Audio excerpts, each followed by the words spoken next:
Hello, this is Dr. Heidi Horsley, the Executive Director for the Open to Hope Foundation, and I'm here today talking with Christina Vasquez. Christina, tell us a little bit about what you do. I am a board-certified art therapist and certified in thanatology. I work in the New Orleans area with a private practice as well as a psychiatric hospital. And tell us about the art therapy that you do and how it helps people in their grief process. I believe one of the things that we can do as clinicians, first and foremost, is to provide a safe space for a person to just enter into the process with compassion. And my approach to art therapy is meeting them where they're at.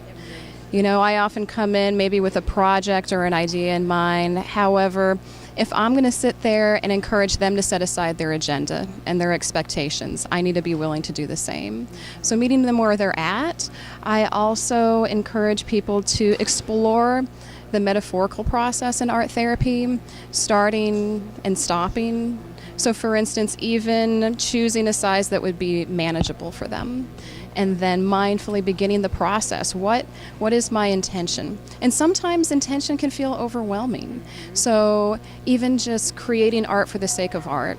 And when I'm talking about art, it may be, yes, drawing, painting, collaging. I'm a clay artist by trade, so I love getting my hands dirty. I'm very tactile.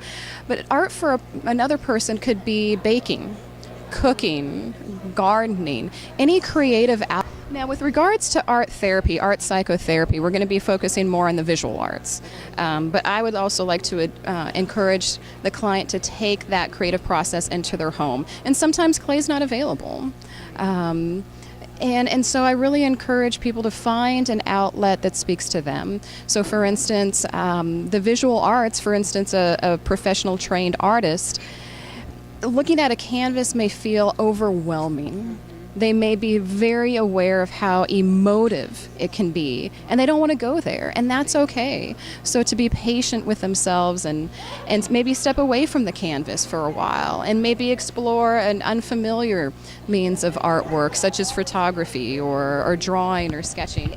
I do want to say something, though, about the exiting, because, you know, all of this advocacy of the expressive arts, we all know that it works.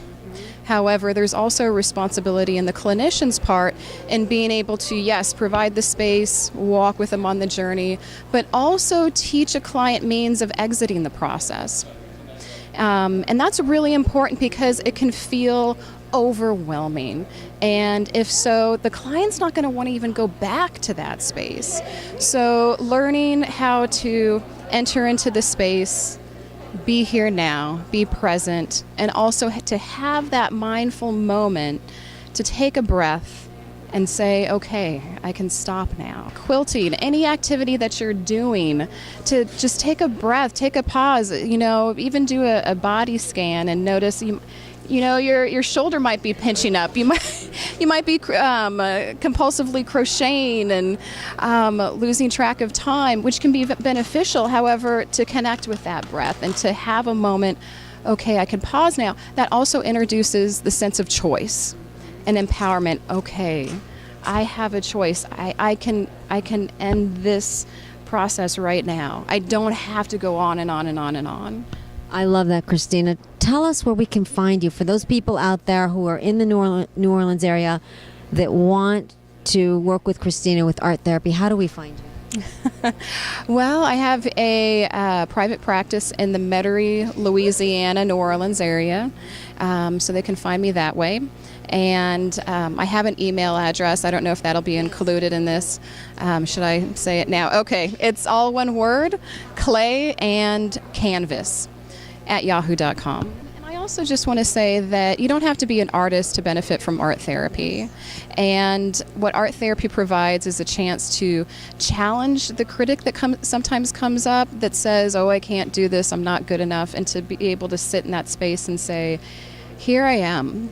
And also, boy, I could talk your ear off about just the power of family involvement for a parent to do artwork with a child.